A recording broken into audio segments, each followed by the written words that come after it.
Here's my favorite question of part 2. We understand on the cross, Jesus was separated from God. How is this possible if he is himself God? How can one God be divided? I don't remember anything in the Bible about Jesus being separated from God.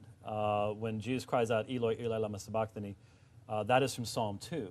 And 22. And when you read the 22nd Psalm, what do you discover there? You discover it is a deeply messianic psalm. And how does it end?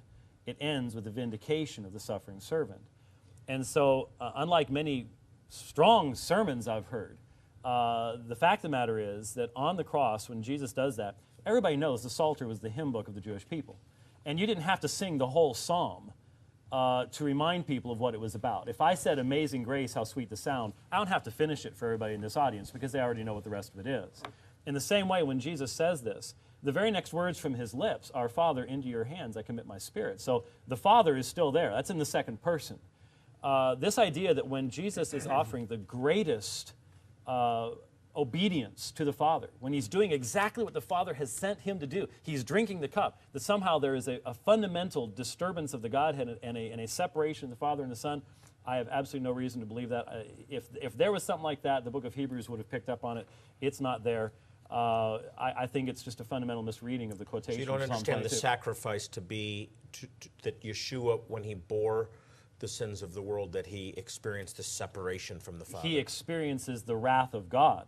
That's a vast difference from an actual, the question is asking, in essence, was there a fundamental separation of two divine persons from one another? And that would create ditheism. That would create a separation of Godhead that would just be absolutely impossible. I think that's a misreading of Psalm 22. Yeah, and the Psalm 22 point is quite clear. The forsakenness is that I haven't been delivered from this deathly situation, but then he is delivered to the praise of the entire earth. So by quoting that, he's drawing attention to Psalm 22.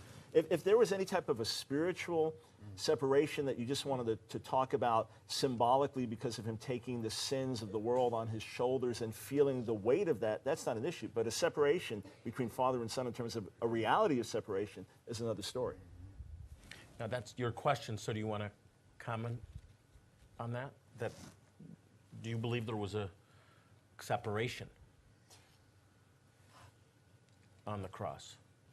I can agree with what they said, that there was, on the forsaken thing. I don't have a problem with that. What I do have a major problem with the idea of Yeshua being deity and being killed. Now, I want to separate between being dead, eternally dead, like the soul being dead, and being killed, because I don't believe God can be killed. I don't believe that God can be limited. You asked me a moment ago about can he be limited in any way. I don't believe God can be limited in his knowledge, in his understanding, in all things. I do think he can be limited by his own word.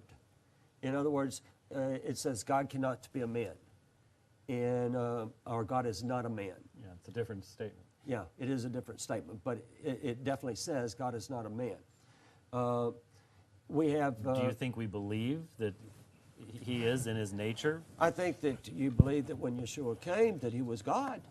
Yes, but you see Okay, the difference but between you see saying him that the as a essential man, and you nature see of him as God. God. He pitched his tent among us. Numbers 23:19. Do you God is see- not a man that he should I lie. have no problem with him pitching his tent among us, but I don't see that as a reference to him being deity. But if he pitched his tent, who lived in the tent?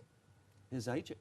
His agent lived in the tent. That's right. He No, represented it says that him. he He represented the fullness him. of God dwelt in him in bodily Who- form. And let's also remember that the Who apostles redeemed and the all these people out others of Egypt? the apostles and all these others were called agents, but nobody worshipped them, and the worship due to Jesus couldn't go to them.